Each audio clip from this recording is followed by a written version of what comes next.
African History Network, host of the African History Network show. I'm a talk show host, researcher, lecturer, writer, and historian. So it is Wednesday, November 23rd, 2022, and we are live. All right, I wanted to come on and talk for a short period of time. I wanted to give an overview of a preview of the online class that I teach on Wednesdays, Ancient Kemet, the Moors, and the Ma'afa, Understanding the Transatlantic Slave Trade, what they didn't teach you in school. But also, I wanted to talk about this topic, and we deal with this in my 10-week online class. I wanted to deal with this topic of African empires and African civilizations that Europeans tried to claim as their own.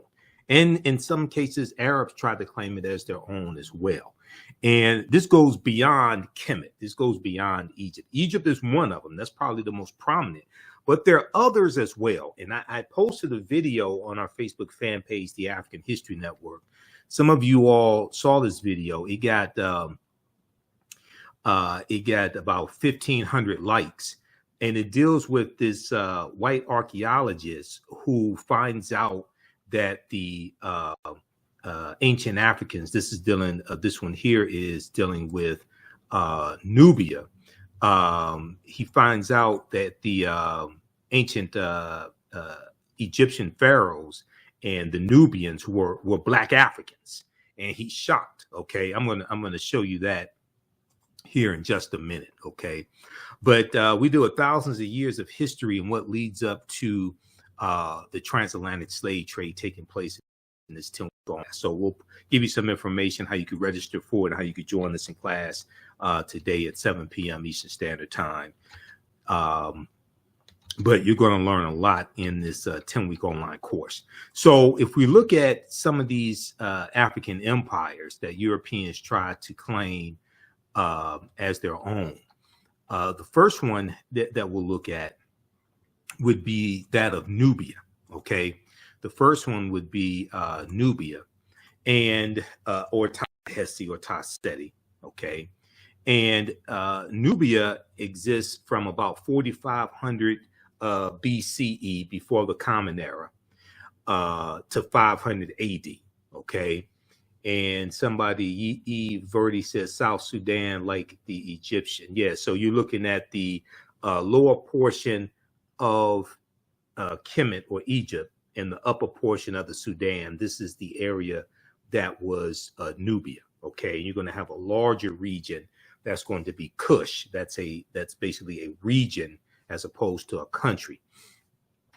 Okay, so let's look at this here, and I'll post. We have information here in the thread of the broadcast to register for the class. Also visit our website, theafricanhistorynetwork.com, theafricanhistorynetwork.com. And you can register for the class right now. Okay, and I'll post the information here on the thread of the broadcast as well. The class is on sale $60, regularly $130. It's on sale for a limited time only. Okay, so ancient Nubia or Ta-Seti, also known as Kush, was a region along the Nile River, located in northern Sudan and southern Egypt. Located in northern Sudan and southern Egypt, or Kemet. It was home to some of Africa's earliest kingdoms, known for rich deposits of gold. Nubia was a major trading port for luxury goods that came from sub-Saharan Africa, such as incense, ivory, and ebony. Now, the first monarchy of recorded history was established in Nubia. The Nubians were also known for their exceptional archery skills. Okay, their exceptional archery skills that provided the military strength for their rulers. Okay, so one of the names of Nubia is also land of the bow. Okay, land of the bow. This is what Ta-Seti means. Land of the bow. You'll also hear referred to as Ta-Nehesi as well. The southern portion is Ta-Nehesi, if I remember correctly, Ta-Nehesi. Now, Kings of Nubia ultimately conquered and ruled Egypt for about 100 years, for about 1 century. Monuments still stand in modern Kemet, or modern Egypt and Sudan, at the sites where Nubian rulers built cities, temples, and royal pyramids. Now, in the 1800s, the Western world's interest in Nubia was awakened by the discovery of the ancient empire's monuments, which were reported almost simultaneously by individual British, French, and American explorers. Many of them found it difficult to credit indigenous Africans for building such a civilization. Now, this is the same thing that we found with ancient Kemet, ancient Egypt. Europeans found it hard to ascribe the pyramids and the temples to indigenous Black African people. All right. And one of the theories, and if you read Nile Valley Contributions to Civilization by Tony Browder, one of the we use in the 10-week online class. I'm around, we're going to do like 11 to 12 weeks because some sessions I had to cut short because of my work schedule. One of the theories was from these European archaeologists and scientists, things like this. One of the theories was that the ancient Egyptians were brown-skinned Caucasians. This is one of the theories that they had, over the years. They said that they were brown-skinned Caucasians. They tried to classify them as anything but being Black African, but being Negro. Okay, they said no. They maybe they're Semites, maybe they're descended from these people, maybe they're brown-skinned Caucasians, anything but Black Africans. Okay, now, so many of these scientists and archaeologists found it difficult to credit indigenous Africans for building such a civilization. Then you had some idiots who said, "Oh, well, maybe aliens built the pyramids because we they can't figure this out. So maybe aliens built the pyramids." Now, there are twice as many pyramids in the Sudan as there are in Egypt. There are twice as many pyramids in the Sudan as there are in Egypt. Okay. The Only Child said there is a study guide to Nile Valley Contributions to Civilization. That is true. I have the study guide also. Okay. Browder's a friend of mine. I've interviewed him a number of times on the African History Network show. And this would be the study guide for Nile Valley Contributions to Civilization. I have that as well. Okay. All right. You skip on class also. I talked to Browder about he went to he was speaking at an educational summit in South Africa because I want to do another interview with him. Okay, now let's continue here. Okay, so I showed this video. I shared this video on our Facebook fan page, the African History Network, a couple of days ago, and people have been watching it. They've been going crazy over it. It's gotten over 1,500 likes, and I see other people have been sharing our video, and other Facebook platforms have been sharing the video as well. Okay, so remember, we were one of the first ones to share it. But in this video here, you have this European scientist, all right, and he's disappointed when he finds out that ancient Egyptian pharaohs were Black Africans. He's disappointed. And when I posted this on our Facebook page, I said, who the hell did he expect the ancient Egyptians to be? Brown-skinned Caucasians? Because this is the information that has been put forth, but the same thing applies to Nubia because these are cousins. Okay, these are cousins. The same thing applies. And then when you see movies like Cleopatra starring Elizabeth Taylor, what this does is this colonizes people's minds, not just Europeans, but also African people, African Americans. It colonizes our minds and makes us think that these historical figures were Europeans, and they were not. This is the problem every Easter when people sit up and watch the Ten Commandments starring Yul Brynner as Ramses, okay, the Egyptian pharaoh, the Kemetic pharaoh. Ramses wasn't no European. He was African. That's a whole, I've done a whole presentation dealing with the history of Easter. We did this, we did it earlier this year. We did it April, around Easter time, 2022, to get deep into it and deal with the Exodus story as well. Okay, because the Exodus story is problematic. All right.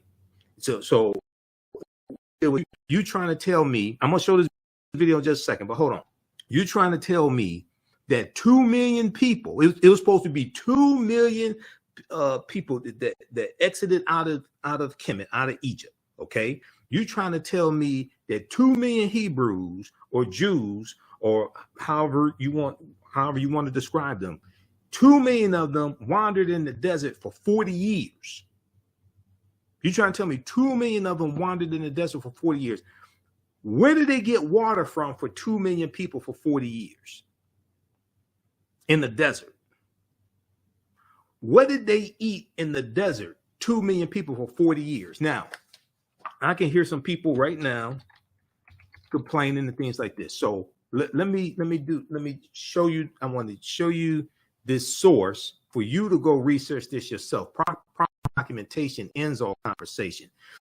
You don't have to word I say. Go research this yourself. Okay.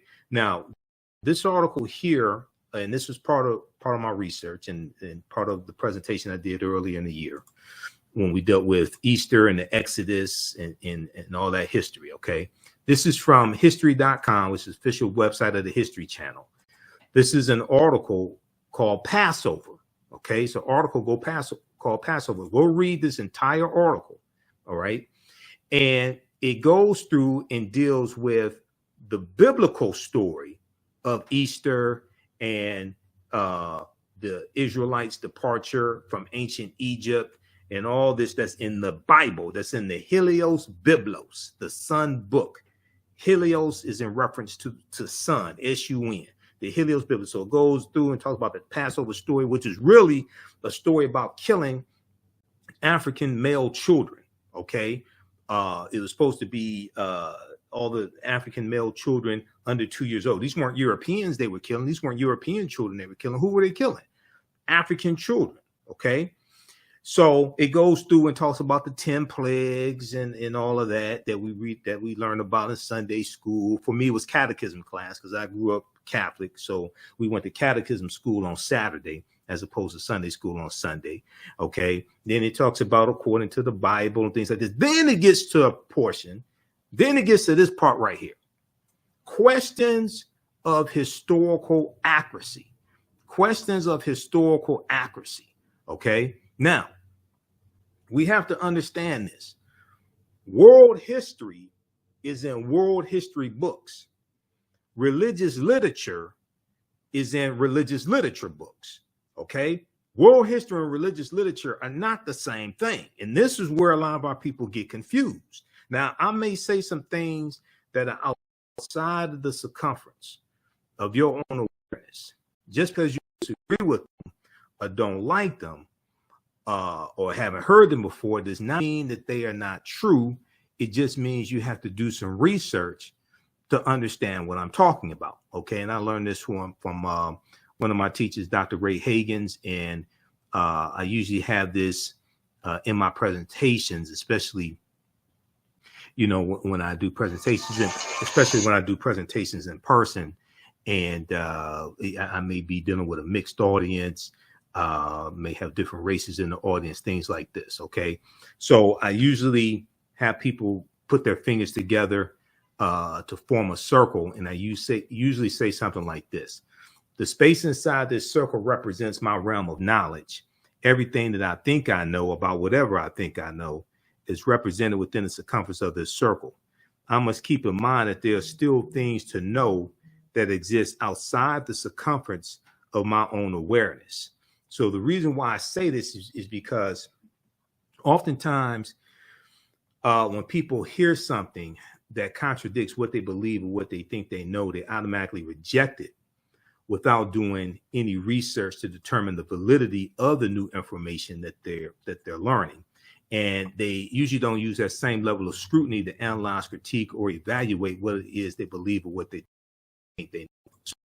So just because you know everything that what you know does not mean you know everything there is to know about what you know. There's still things that exist outside the circumference of your own awareness. Okay, so I say that to say this here. So this section here of this article from history.com, history.com is the official website of the History Channel. In the article called Passover, it says questions of historical accuracy. Questions of historical accuracy. And it says for centuries, scholars have been debating the details and historical merit of the events commemorated during the Passover holiday. Okay, for centuries, scholars have been debating the details and historical merit of the events commemorated during the Passover holiday. Despite numerous attempts, historians and archaeologists have failed to corroborate the tale of the Jews' enslavement in and mass exodus from Egypt. Okay, they have failed to corroborate the tale of the Jews' enslavement in Egypt and their mass exodus from Egypt. Okay, now this is not anti-Semitic. This is not being against anybody. This is understanding history.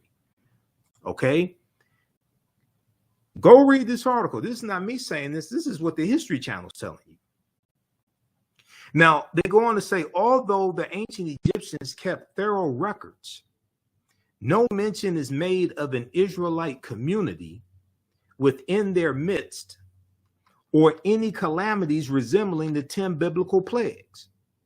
There is also no evidence of large encampments in the Sinai Peninsula, the fabled site of the Jews wandering, or any sudden fluctuation in Israel's archaeological record that would indicate the departure and return of a large population. You realize that 2 million people or 1.5 million or a million people wandered around in the desert for 40 years or left a country and then went to another country. You understand that would throw off the ecology of that country, and it will leave archaeological remnants behind, archaeological evidence.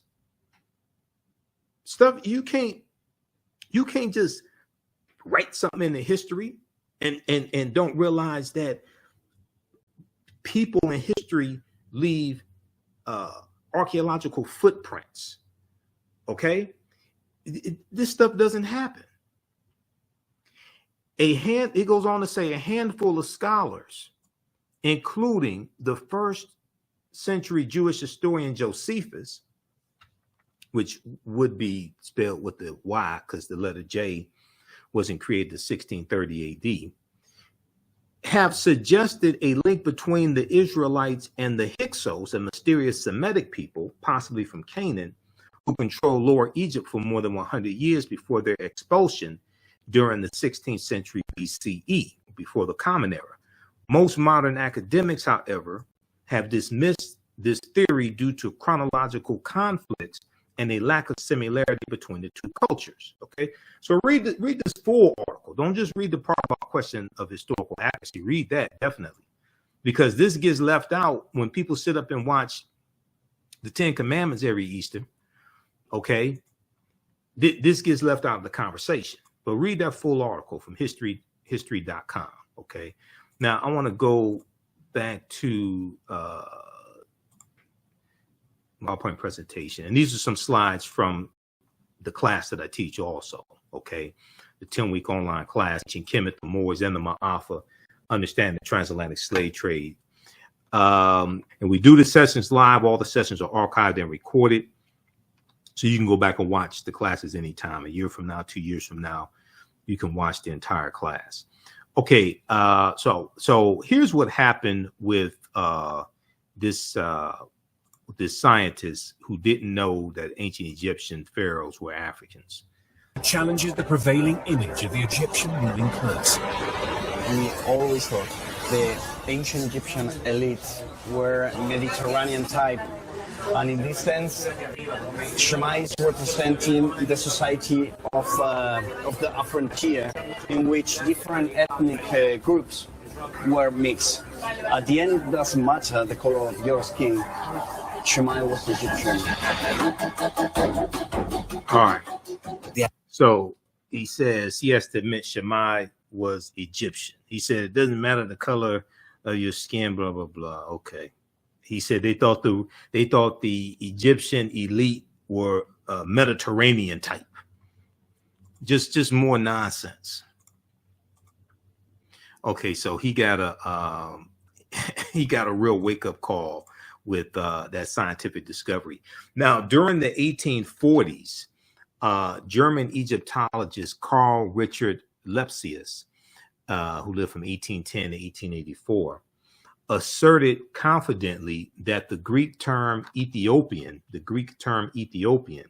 when referring to the ancient civilized people of Kush, did not apply to Negroes. He said it did not apply to Negroes, but was used to describe reddish-skinned people closely related to the Egyptians who, quote, belong to the Caucasian race, end quote. Okay, so they're trying to ascribe the Egyptians and Nubians, things like this. They're trying to ascribe them to the Caucasian race and describe them as reddish-skinned people. Okay, they also said that the Egyptians were brown-skinned Caucasians.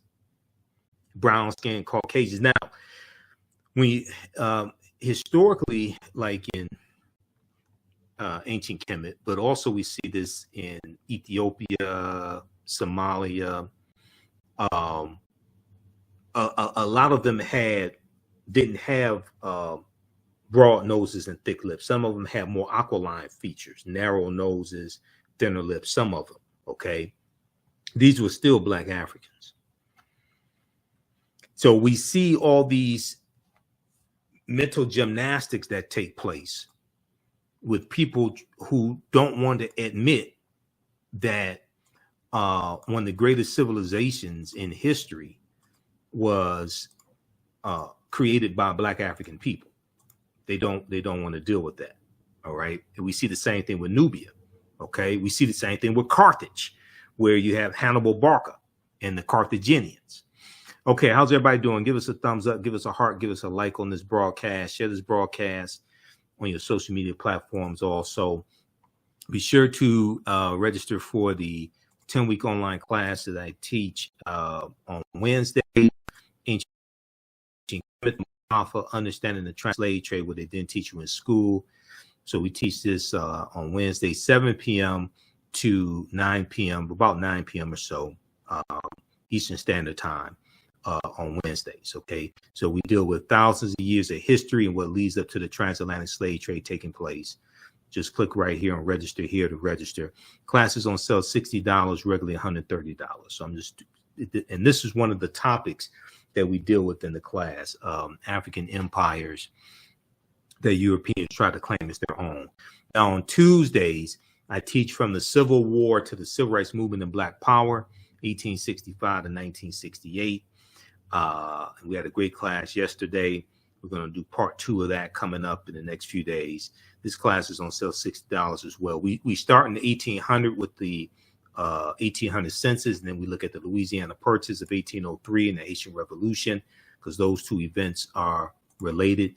And we go throughout history chronologically and see what leads up to the Civil War, Reconstruction, Jim Crow era, Great Migration, World War I, World War II, Civil Rights Movement, Black Power movement.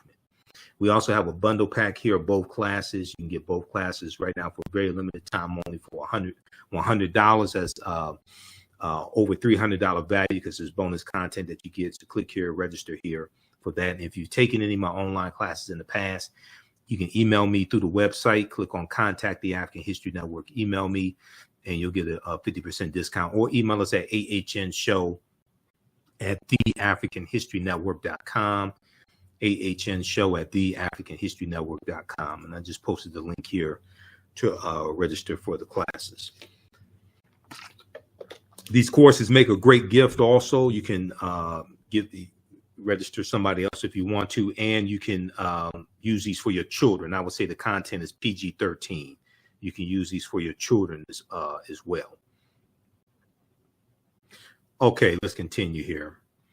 So during the 1840s, German Egyptologist Carl Richard Lepsius asserted confidently that the Greek term Ethiopian, when referring to the ancient civilized people of Kush, did not apply to Negroes, but was used to describe reddish-skinned people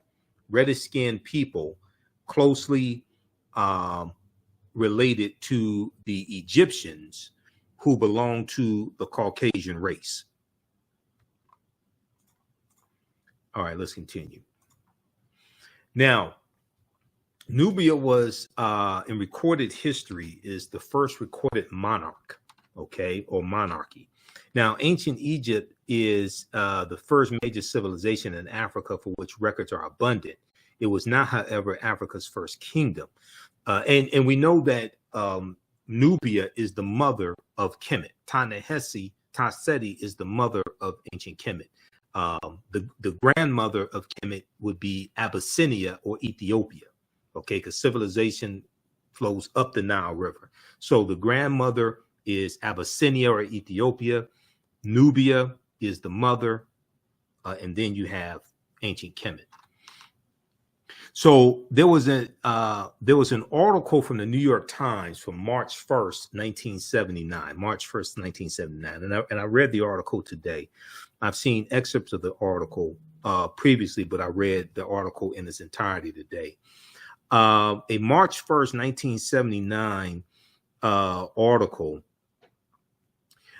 from the New York Times. It was a front page article written by journalist Boyce Rensberger, Rensberger, Rensberger, reported, quote, evidence of the oldest recognizable monarchy in human history, preceding the rise of the earliest Egyptian kings by several generations, has been discovered in artifacts from ancient Nubia. Has been discovered in artifacts from ancient Nubia, or Ta-Seti. The artifacts, including hundreds of fragments of pottery, jewelry, stone vessels, and ceremonial objects, such as incense burners, were initially recovered from the Custul, Qustul Cemetery by Keith C. Seale, Seele, a professor at the University of Chicago. Now, when we look at the definition of a monarchy, so we'll consult Encyclopedia Britannica for this, Britannica.com. A monarchy is a political system based upon the undivided sovereignty or rule of a single person, the undivided sovereignty or rule of a single person. The term applies to states in which supreme authority is vested in the monarch, an individual ruler who functions as the head of state and who achieves his or her position through heredity. They inherit it. They inherit it. Okay. Most monarchies allow only male succession, usually from father to son. Okay, but in Nubia, we saw a number of African queens in Nubia also. All right. Okay, let's continue. Also, if you like this type of information, you can support the African History Network $ the AHN show through Cash App, $ the AHN show through Cash App, also through PayPal, paypal.me/the AHN show. That helps us keep doing the research, stay on the air, keep broadcasting. We have the information on the homepage of our website as well. If we look some more at this article that was cited from March 1st, 1979, it's a pretty interesting article. There have been advances made. There have been more archaeological discoveries that have come out since then. But it's interesting what they were saying in 1979. I was 8 years old in 1979, by the way, as well. Ancient Nubian artifacts yield evidence of earliest monarchy. This is from the New York Times, March 1st, 1979. Evidence of the oldest recognizable monarchy in human history, preceding the rise of the earliest Egyptian kings by several generations, has been discovered in artifacts from ancient Nubia in Africa. Until now, it had been assumed that at that time, the ancient Nubian culture, which existed in what is now southern Sudan and southern Egypt, had not advanced beyond a collection of scattered tribal clans and chiefdoms. The existence of rule by kings indicates a more advanced form of political organization in which many chiefdoms are united under a more powerful and wealthier ruler. The discovery is expected to stimulate a new appraisal of the origins of civilization in Africa, raising the question of to what extent later Egyptian culture may have derived its advanced political structure from the Nubians. The various symbols of Nubian royalty that have been found are the same as those associated in later times with Egyptian kings or Egyptian pharaohs or the Nasubitis. The discovery is expected to stimulate a new appraisal of the origins of African civilization and raising questions of two. Okay, that's duplicative. The new findings suggest that ancient Nubians may have reached this stage of political development as long ago as 3300 BCE, before the Common Era, or BC, several generations before the earliest documented Egyptian king or pharaoh or Nasubiti. Now, the discovery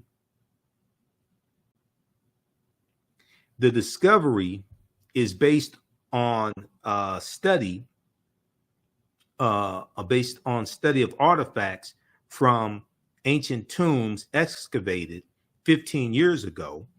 Okay, so that'll go back to like 1964 or so, because this article's from 1979, 15 years ago, and 64, 65, in an international effort to rescue archaeological deposits before the rising waters of the Aswan Dam covered them. Okay, so check out this article here from the New York Times, March 1st, 1979. Ancient Nubian artifacts yield evidence of earliest monarchy. Okay, now another African empire that Europeans try to claim as their own, all right, is that of Carthage. And we'll talk about Carthage in today's class. And when you register for the class, Ancient Kemet, the Moors, and the Ma'afa, Understanding the Transatlantic Slave Trade, at our website, theafricanhistorynetwork.com. And we'll post a link here again so you can register for the course. And we also have the bundle pack as well. We get both classes for $100. That's over $300 value. Because today we'll talk about the Punic Wars and Hannibal Barca and the Battle of Cannae. Okay, so there was a on the History Channel, they had a series called Barbarians Rising. Barbarians Rising. This was back in 2015. And Nicholas Pinnock portrayed Hannibal Barca. Okay. And he did an excellent job portraying Hannibal Barca. History Channel's newest documentary series, Barbarians Rising, tackles the fall of Rome over the course of 700 years of invasions. However, the most recent episode that aired Monday depicts Hannibal of Carthage as a black man, which he was, and many white history buffs are crying foul over what they say is historical inaccuracy. In the series, Hannibal is portrayed by Black British actor Nicholas Pinnock. He did a fantastic job of it. I've posted his picture on our fan page, the African History Network, before also. Okay, so the famous Carthaginian Hannibal Barca was a thorn in the Roman Empire's side. He became a general at the age of 26 and managed to unite barbarian tribes to stop Rome's imperial rise. The military genius was famous for climbing the Alps with war elephants whose sole purpose was to stomp the Roman Empire. Hannibal Barca ultimately wanted to invade Rome, but he failed to do so. Now, there have been debates over the race of Hannibal. This debate still continues to this day. It's not much of a debate, okay? The Carthaginians are descendants of the Phoenicians. Phoenicians are descendants of a larger group called the Garamantes. These are all African. These are Black African people. These are not Arabs. These are Black African people. Check out this article from AtlantaBlackStar.com from June 7th, 2016. It was 2016 that the series came out, Barbarians Rising. History Channel portrays Hannibal as Black. White people cry foul over historical revisionism, okay? And Carthage, which exists from 813 BCE to 146 BCE, because Rome destroys Carthage, okay? This is another African empire that Europeans try to claim as their own as well. Okay.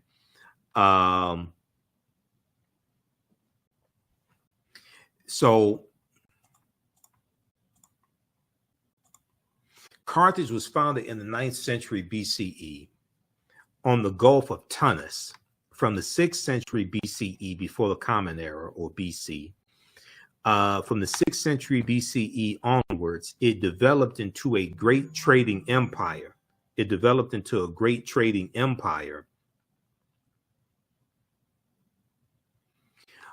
Covering much of the Mediterranean, and was home to a brilliant civilization.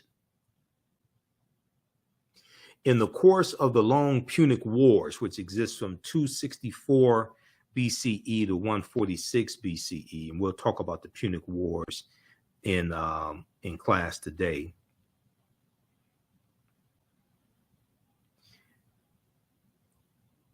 In the course of the long Punic Wars, Carthage occupied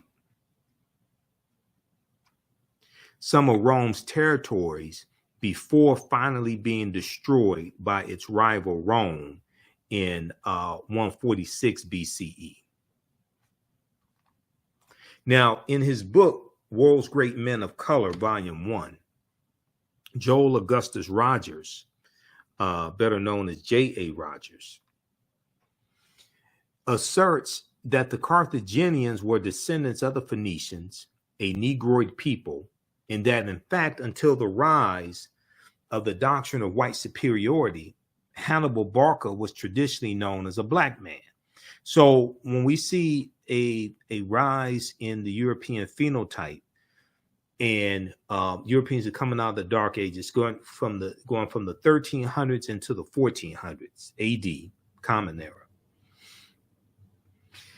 as they start to conquer people's lands and enslave people, extract the mineral wealth out of their land, Europe is starting to rebuild itself. Europe had lost 1/4 to 1/3 of their population to the Black Death, the bubonic plague that hits in spurts from 1347 to 1400.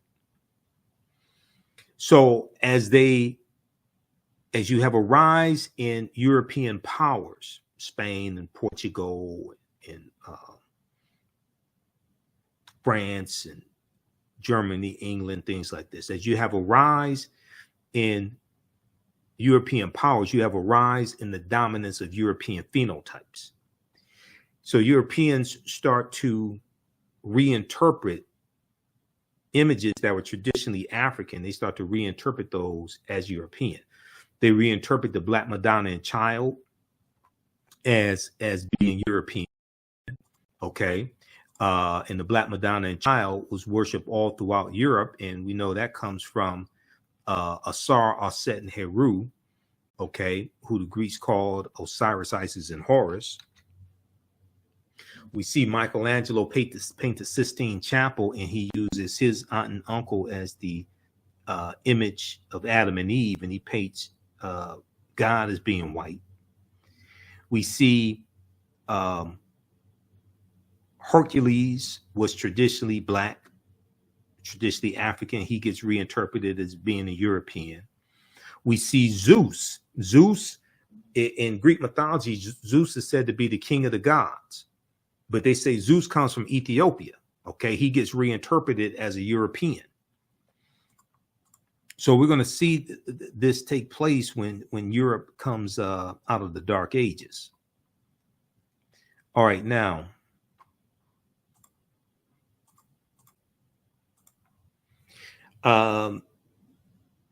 today, many encyclopedias classify the Carthaginians as whites or Semites, but ancient Greek and Roman eyewitness accounts paint a different picture.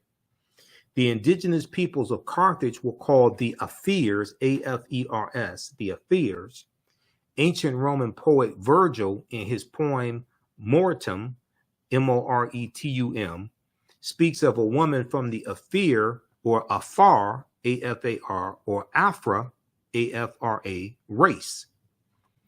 And he says of her, quote, and all her figure proves her native land, and all her figure proves her native land. Her hair was curly, thick her lips, and dark her hair color. Her hair was curly, thick her lips, and dark her hair color, unquote. Now, in Library of History book 20, Roman numeral 20, XX, Roman numeral 20, Greek historian Diodorus mentions a Greek lieutenant named Agathocles, who defeated a people in the area of present-day Tunisia who were the same hue as Ethiopians. The eyewitness accounts are corroborated by physical anthropology.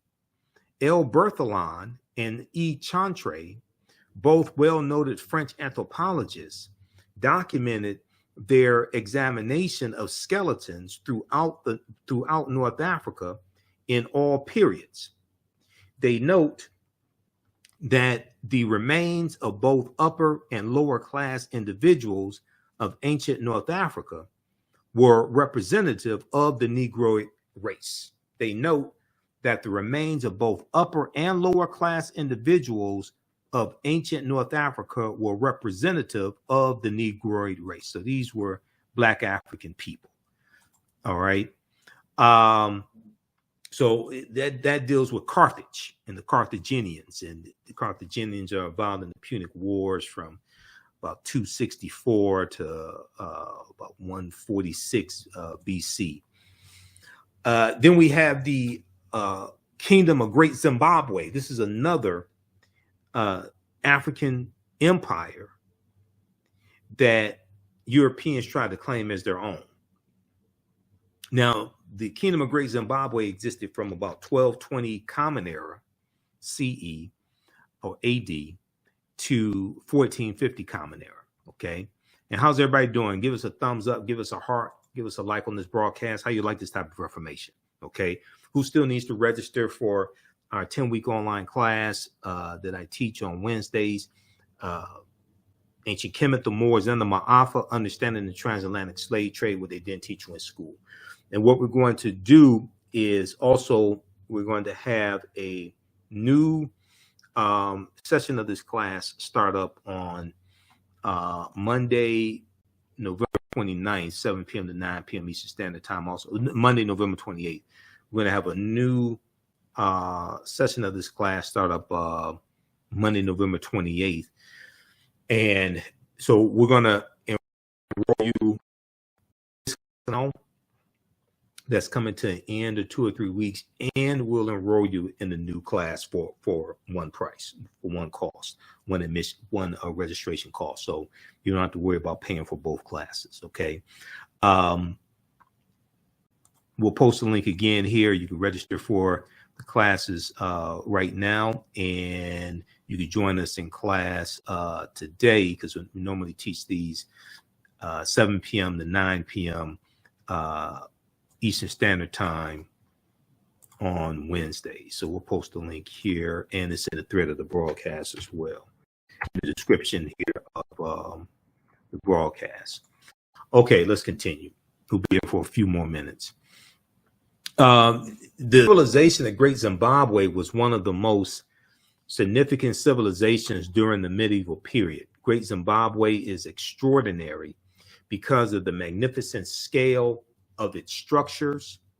Its most striking edifice, referred to as the Great Enclosure. The Great Enclosure has walls as high as 36 feet, extending approximately 820 feet.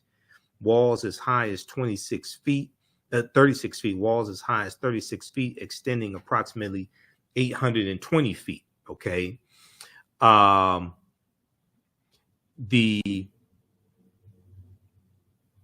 Making it the largest ancient structure south of the Sahara Desert. Now, in the 1800s, European explorers, imperialists, and colonizers were stunned by Great Zimbabwe's grandeur and cunning workmanship. So they attributed the architecture to Portuguese travelers, Arabs, Chinese, Persians, or even biblical characters, such as King Solomon and the Queen of Sheba. Okay, once again, don't want to give Africans credit for what we do. Okay, and this is what European colonizers and imperialists did.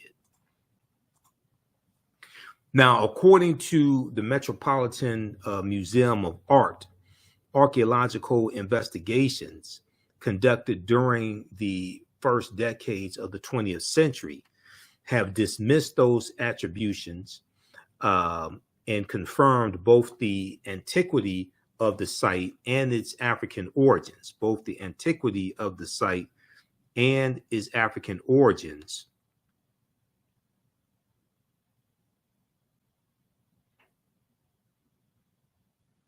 The antiquity of the site and its African origins. It was built by the ancestors of the indigenous Shona people, okay, who are in Zimbabwe today, the Shona, okay. It was built by the ancestors of the indigenous Shona people in the 11th century, long before the first Europeans ever set foot in Zimbabwe. Okay, now, the last African empire that we'll look at is Namibia. Namibia, not Namibia, okay, but Namibia, okay, which existed from 202 BCE to 46 BCE, before the Common Era. Now, Namibia was another great Black Berber Libyan nation in northern Algeria, Namibia, during the time of the Romans and the Carthaginians. Now, this is during the time of the Punic Wars. And we're going to see Namibia side with the Romans against the Carthaginians. Now, it began as a sovereign state and later alternated status between Roman province and Roman client state. It is considered to be the first major state in the history of Algeria and the Berber world. Now, Numidia has also been classified by European and Arab historians as a Caucasian or Semitic built civilization. European and Arab historians tried to claim Numidia as their own, saying it was a Caucasian or Semitic built civilization. However, in his book, The Destruction of Black Civilization, by Dr. Chancellor Williams declared that Libya was once so nearly all black that to be called a Libyan meant that one was black. Okay? At one point, Libya was so black that to be called a Libyan meant that one was black. The Greek historian Herodotus, writing about Libya in his book Histories, book 4, stated, quote, "One thing I can add about this country, so far as one knows, it is inhabited by 4 races and 4 only, of which 2 of these races are indigenous. 2 are indigenous and 2 are not indigenous. The indigenous peoples are the Libyans and Ethiopians. The former referring to the Libyans, occupying the northerly and the latter the more southerly parts. The immigrants are the Phoenicians and the Greeks. The immigrants are the Phoenicians and the Greeks. Now, one of the most famous, end quote, now one of the most famous Berber Moors of the Roman times was Massinissa, M-A-S-I-N-I-S-S-A, Massinissa, who was the king of Numidia. He lives from 238 BCE to 148 BCE. Now, Massinissa assisted the Romans against the Carthaginians during the Punic Wars. Okay, and when you study the Punic Wars, you read about this. We deal with this in the class. Now, this coin here depicts the coin depictions and statues of King Massinissa confirm without doubt that this great Berber leader and king of the Moors was phenotypically a black African man with woolly hair, similar to the West African type. Now, Syphax, S-Y-P-H-A-X, king of the Massalinians, the Massalinians, M-A-S-A-E-S-Y-L-I-A-N-S, the Massalinians in Numidia, a contemporary and great rival of King Massinissa, was also depicted in his coinage as a phenotypically black African. Now, this is a coin of Juba I, king of Numidia. He lived from 85 BCE to 46 BCE. He was the king of Numidia. This is the front and back of his coin. Okay, a coin depicting him, I should say. All right. So this is just a sample of some of the type of information we deal with in the 10-week online class that I teach, Ancient Kemet, the Moors, and the Ma'afa, Understanding the Transatlantic Slave Trade, what they didn't teach you in school. We go through and look at thousands of years of history and what leads up to the transatlantic slave trade taking place. And we try to look at this history as much chronologically as we can. We can't start studying our history in slavery. There's some books that we reference also. You don't have to buy any of these books to follow along in class. Some of the, and these are different slides that we use in the course also. Some of the things that we deal with in the class, I'll show you this here. So we can't start studying our history in slavery, even when we study the transatlantic slave trade, which is important to study. We can't start in 1619 or in the 1440s when the Portuguese get involved. We have to understand the history chronologically and deal with the 800-year occupation of Europe by the Africans known as the Moors, who enter into the Iberian Peninsula, today known as Spain and Portugal, in 711 AD, okay? Into North Africa in 711 AD.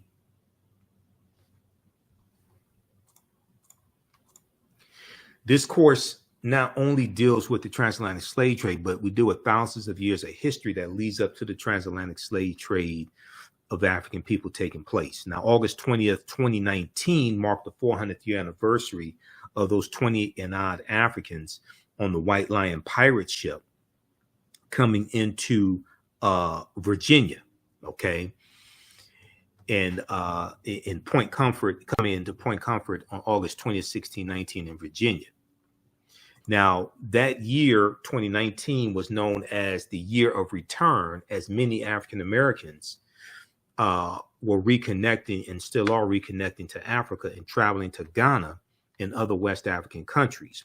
When we discuss the transatlantic slave trade, we have to first understand that African people are the original people of North, Central, and South America and have been in the land we call the United States of America, or what Native Americans call Turtle Island. We've been here in this land at least 51,700 years. Now, this does not mean that the transatlantic slave trade did not happen. It means that we were here for tens of thousands of years before the transatlantic slave trade happened. It did happen, but you have to understand the history before that. So some of the things we deal with in class, what was the transatlantic slave trade? What were some of the events that led up to the transatlantic slave trade taking place? What role did Christopher Columbus play? Because Columbus is crucial to understanding the transatlantic slave trade and the spread of it. When did Africans first come to the U.S. as slaves? Did Africans sell themselves into slavery? We deal with that complicated history. We deal with Asar, Aset, and Heru, who the Greeks called Osiris, Isis, and Horus, links to ancient Kemet, Egypt, and early Christianity, Freemasonry, and the making of America. We look at work from Dr. David Imhotep, who's a friend of mine, who wrote the book, The First Americans Were Africans, Documented Evidence.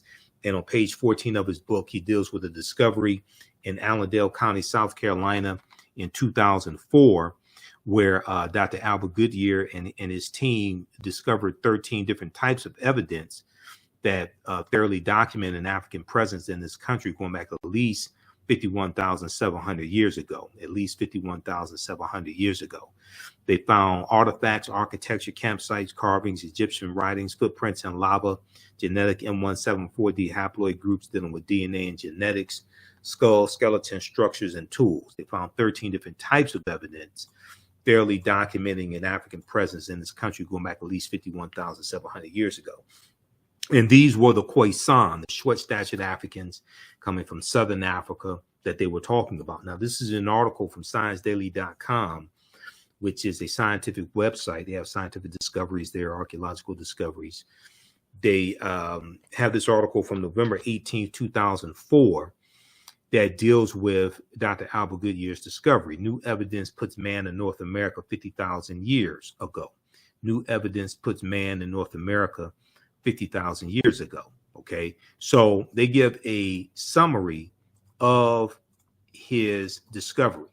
All right, and what they say is radiocarbon tests of carbonized plant remains, where artifacts were unearthed last May along the Savannah River in Allendale County by University of South Carolina archaeologist Dr. Albert Goodyear, indicate that the sediments containing these artifacts are at least 50,000 years old, meaning that humans inhabited North America long before the last ice age. So you can go read that entire article that came out November 18th, 2004.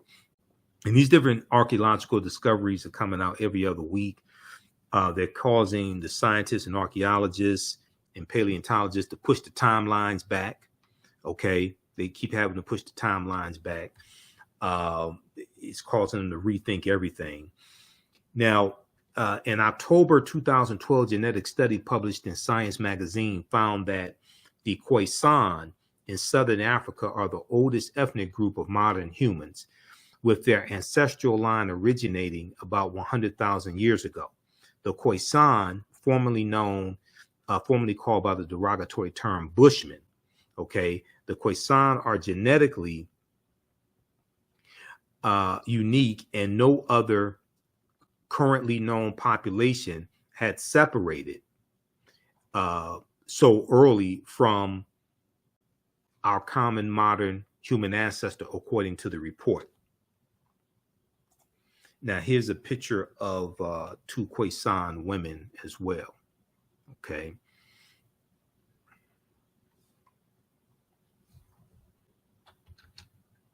All right. So we go throughout history and look at different archaeological discoveries that have come out recently, like this one here on the Greek island of Crete. In 2010, they found stone tools that date back 130,000 years ago, but Crete has been an island for more than 5 million years, and they're saying that this is strong evidence of sailing in the Mediterranean 130,000 years ago. And so these were African; these had to be African people, and this shows us sailing at least 130,000 years ago. We look at the lost city of Egypt. There are two lost cities of Egypt: Tanis Heraklion, that was built around 8th century BC, was swallowed into the sea, Tanis Heraklion, but then also Dazzling Aten, which was discovered in 2021. Okay, Dazzling Aten as well was another lost city. Okay, we'll look at this one. This was a good discovery here out of Morocco, where they found remains of Homo sapiens that date back 300,000 to 350,000 years ago, and this is over 100,000 years earlier than the remains that they had that came out of Ethiopia, that they said were the oldest remains of modern man, that they dated back 195,000 years ago. These here in Morocco date back between 300,000 to 350,000 years ago. Okay, and it shows we were migrating out of East Africa, the Nile Valley region of East Africa, much earlier than a lot of the archaeologists, etc., had previously thought. Okay, so we go through and we look at different civilizations. We go through and look at this history. We look at the African influence here in the U.S. We see the Washington Monument is an ancient African symbol called a tekken. The Greeks call it an obelisk, and we see tekens in New York City, London, England. We see them in Paris, France. These are tekenu for plural, that were taken from Africa. Ancient Egyptians called obelisks tekenu, and they were also used to tell time in the past. Their pinnacles were basically covered in gold to reflect the sunlight. Historians say the obelisks represented immortality and eternity, and their long structure helped connect the heavens and the earth. Currently, Cleopatra's Needle is the name given to 3 ancient Egyptian obelisks, one in New York City, one in London, England, and one in Paris, France. However, they do not all come from one Egyptian site. The obelisks in New York and London are carved out of red granite from the quarries of Aswan, a major source of stone for Egyptian antiquities. The 2 obelisks were commissioned by Nesubiti or Pharaoh Thutmose III for the Temple of the Sun in Heliopolis, near modern-day Cairo, with each weighing about 224 tons and 68 feet tall. Check out this article from face-to-faceafrica.com called Cleopatra's Needle, how 3 ancient Egyptian obelisks ended up in New York City, London, England, and Paris, France. Okay. And then we deal with, of course, Asar, Aset, and Heru, who the Greeks called Osiris, Isis, and Horus. We know there were at least 1,200 tekenu built in ancient times in ancient Kemet, but there are only about a dozen or less than a dozen are found in Egypt today. Many of the tekenu removed from Egypt are now in Istanbul, Turkey, London, England, Paris, France, Berlin, Germany, New York City, Rome, Italy, Vatican City, and elsewhere throughout the world. The tekenu are now called obelisks by their new owners, and few know their origin or that they symbolize the resurrection of the African king Asar. This is from page 17 of Egypt on the Potomac by Tony Browder. So we also deal with Freemasonry and the African influence on Freemasonry as well, and where those teachings come from. They come straight out of ancient Kemet, ancient Egypt.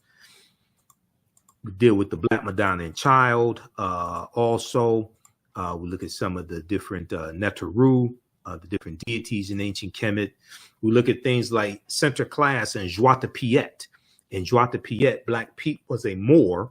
So this deals with the history of the Moors in the Netherlands and Holland, but also in Spain as well. Okay.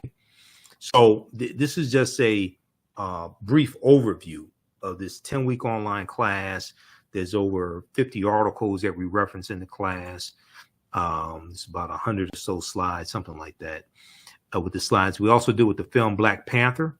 Okay, we talk about that in the class because there's a lot of African influences that we see in the film Black Panther, and the Panther deity Bast comes from the Neter, the deity Bastet, the goddess Bastet out of ancient Kemet. And Bastet was an ancient Egyptian goddess worshipped in the form of a lioness and later a cat. She was a goddess of warfare in Lower Egypt, Lower Kemet. She was worshipped as early as the Second Dynasty, 2890 BCE. So we deal with that in Black Panther.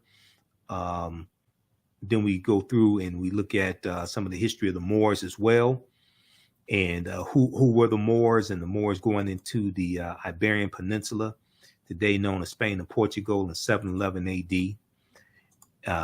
And they go in 710, led by Tarif, the General Tarif, for the reconnaissance mission, but then go on in 711 AD, led by Tariq ibn Ziyad. And we know where they landed in the Iberian Peninsula. They named the mountain Tariq's Mountain, Jebel Tariq, Tariq's Mountain, which we call Gibraltar. So when you hear about the Rock of Gibraltar, that is a mountain named after an African man, Tariq ibn Ziyad.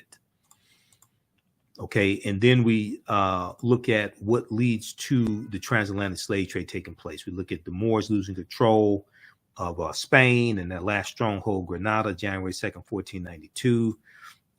We look at Christopher Columbus and how Columbus is crucial to understanding the spread of the transatlantic slave trade. And Columbus never came to the land we call the United States of America. The closest he came here was Cuba, which is 90 miles away. But we're going to see Columbus is responsible for the decimation of 12 million to 25 million people. Right Reverend Bishop Bartholomew de las Casas, who traveled with Columbus on his voyages, some of his voyages, he estimated that Columbus was responsible for the murder of 12 million to 25 million indigenous people. Now, Dr. David Imhotep, in the book, The First Americans Were Africans, Documented Evidence, he talks about how 70% of the people Columbus encountered on his 4 voyages were African people.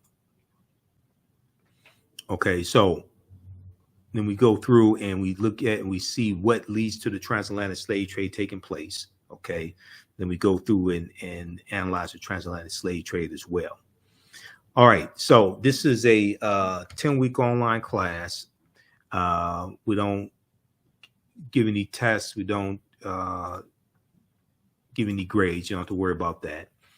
But you're going to learn a lot in this class. How do you all like this type of information? Give us a thumbs up. Give us a heart. Give us a like on this broadcast. How you like this type of information? Okay, you can use this with your children also. I would say the content is PG-13. It's not overly graphic. I don't do a lot of cursing or anything like that. The class is on sale $60, regularly $130. We have the information right on the homepage of our website, theafricanhistorynetwork.com. It's also in the description of this broadcast. And we teach classes normally Wednesday, 7 p.m. to 9 p.m. Eastern Standard Time, and Sunday and Tuesday, 7 p.m. to 9 p.m. Eastern Standard Time. So Wednesdays is Ancient Kemet, the Moors, and the Ma'afa, Understanding the Transatlantic Slave Trade. We do the sessions live. Then all the sessions are archived and recorded. You can watch them on demand anytime. So a year from now, 2 years from now, you can go back and watch the entire course.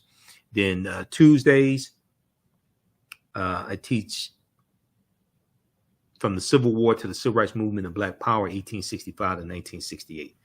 And we start the class in the year 1800. And we look at history chronologically, look at that 868-year period of time, okay? So we have a bundle pack for both classes also. They're greatly discounted, so you can register for that here. We have the bundle pack, so just click on register here. You get both classes for $100. And we have a promotion coming up for Black Friday. It won't include the courses because the courses are already greatly discounted, but it includes my DVD lectures and digital downloads that we have at our website, theafricanhistorynetwork.com. So look out for that as well. Okay, if you want to support the African History Network, also $ the AHN show through Cash App, $ the AHN show through Cash App, or through PayPal, paypal.me/the AHN show. You can click on the links here and it takes you to our QR code. This helps us keep doing the research, stay on the air, keep broadcasting, pay some of the bills, broadcast the our Sunday night show, the African History Network show on Sundays that I've been doing for 12 years, 6 years on 9-10 a.m. the Superstation WFDF here in Detroit. Okay, so you can support us that way as well. Saturday, I will be at Pace Academy in Pace Academy in Southfield, Michigan. I'll be there for the pop-up shop that Zeta Phi Beta Sorority Incorporated is doing. My sisters at Zeta Phi Beta Sorority Incorporated. I'll be a vendor there. So it's taking place 12 noon to 6 p.m. We're going to put that on our homepage of our website, The African History Network. It's taking place 12 noon to 6 p.m. And I also posted it on my personal page. I need to post it on the African History Network fan page. Let me pull this up here. Where is this? Just a second. Let me pull this up here. Okay, this is taking place. This is for Small Business Saturday, Black Friday, and Small Business Saturday. It is taking place Saturday, November 26th.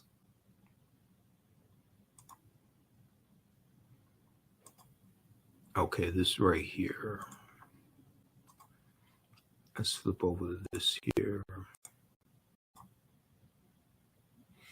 Black Friday pop-up shop, Saturday, November 26th, 12 noon to 6 p.m. Pace Academy, 23777 Southfield Road, 23777 Southfield Road, Southfield, Michigan. It's a free event, 12 noon to 6 p.m. Come on out, support the vendors.